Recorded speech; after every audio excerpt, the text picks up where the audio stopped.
Today we are going to continue our discussion on earth science, specifically on the following topics: metamorphism and igneous rocks. So in this topic, you can use your module as your reference, quarter 1, week number 4. And that's on page 32.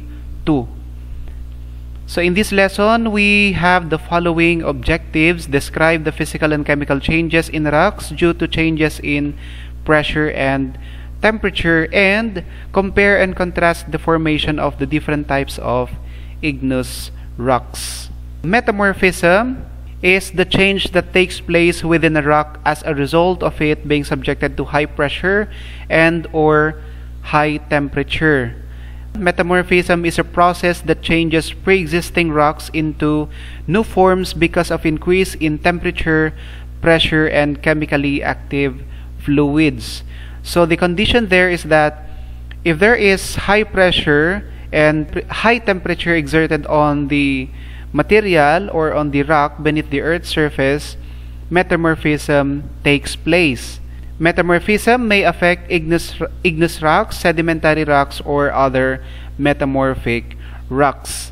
Igneous rocks can change into metamorphic rocks, sedimentary can change into metamorphic rocks, and metamorphic rocks can still undergo metamorphism to improve its metamorphic gradient, yung tinatawag natin.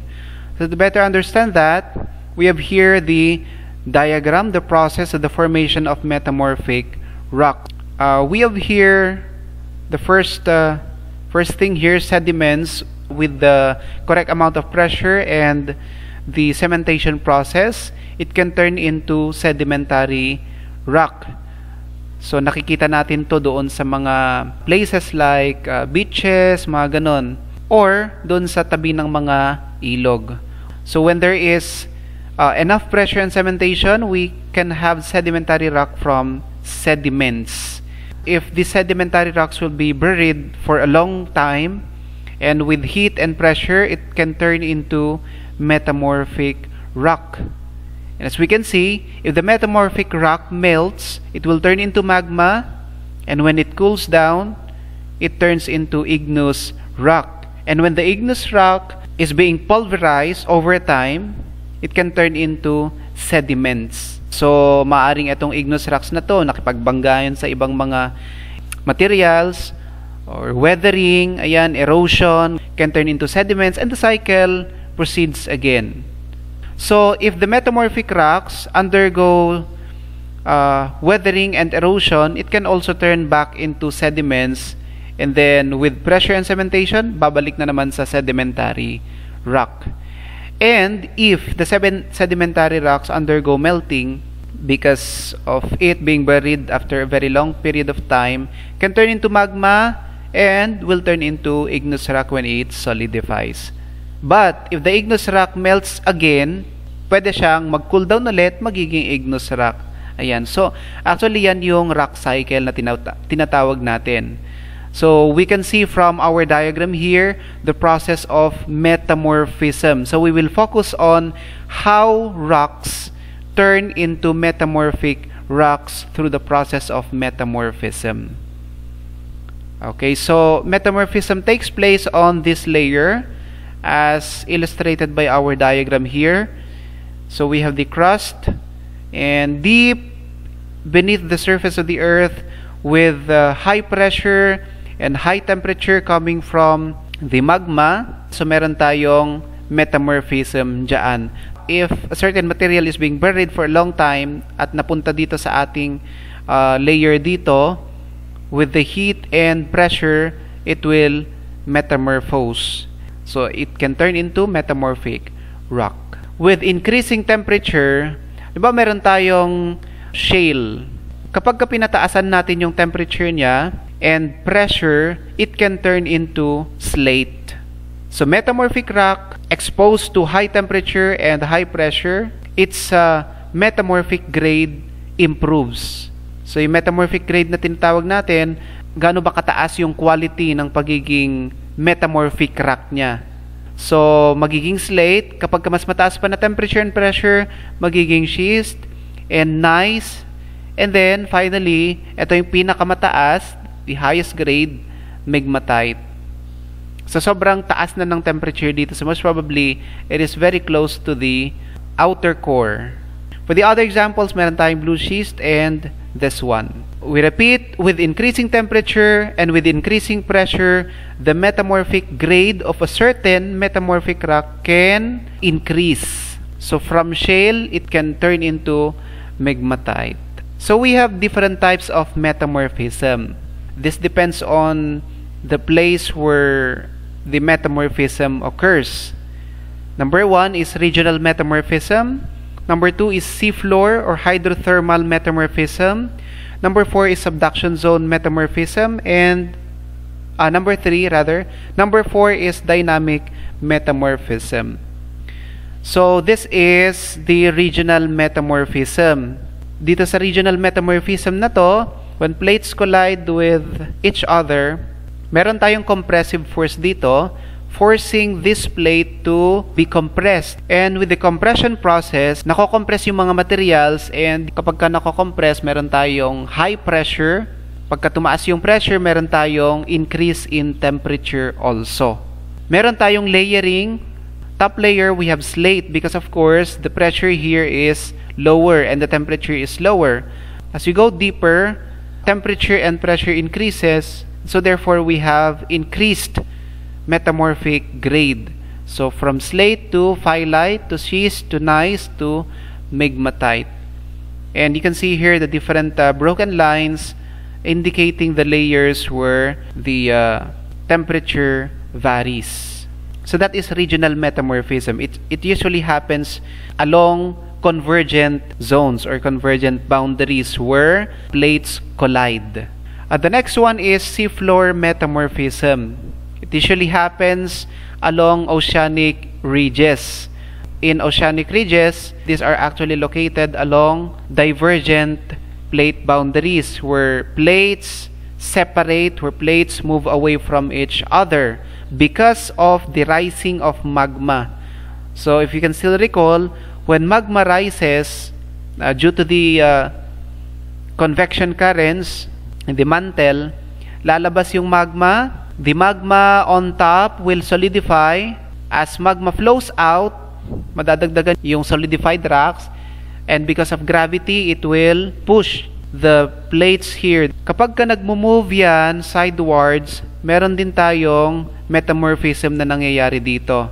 And of course, because of the pressure exerted on the layers on the different materials here on each plate, with the pressure exerted by the compressive force here and the 400 degrees Celsius temperature, metamorphism takes place. So the same with what we have discussed a while back, meron din tayong mga different metamorphic grades dito because of the differences in temperature and pressure.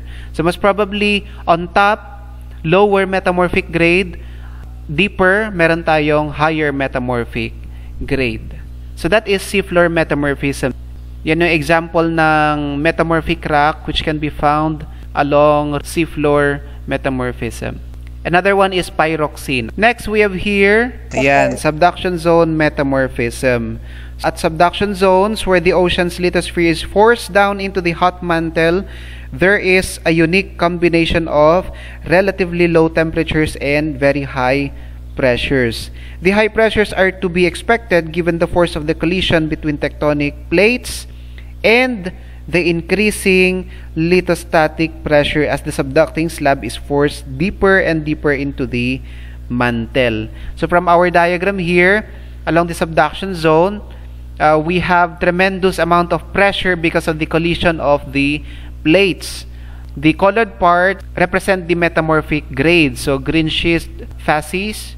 So meron tayong mga different metamorphic grades depending on the location of the material.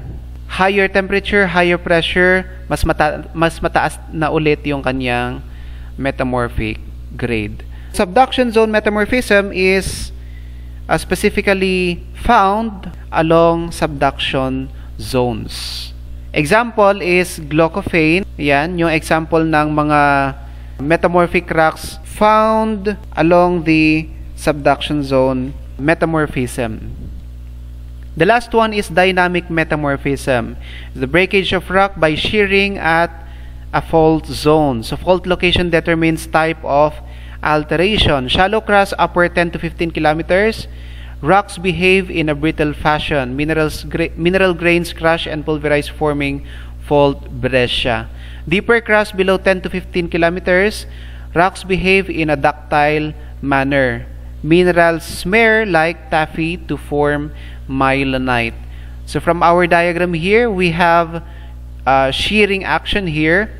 It usually happens along transform fault boundaries where the plates are sliding past each other. 'Di ba parang kapag naigasgas yung ating kamay doon sa matigas na bagay or rough surface, mararamdaman natin yung sudden na heat, 'di ba? And of course, may pressure. Lalo kapag mas madiin yung pagkakagasgas niya. If you observe, magkakaroon ng galos. So the same with the materials, the rocks, when they slide past each other, there is increase in temperature and pressure there.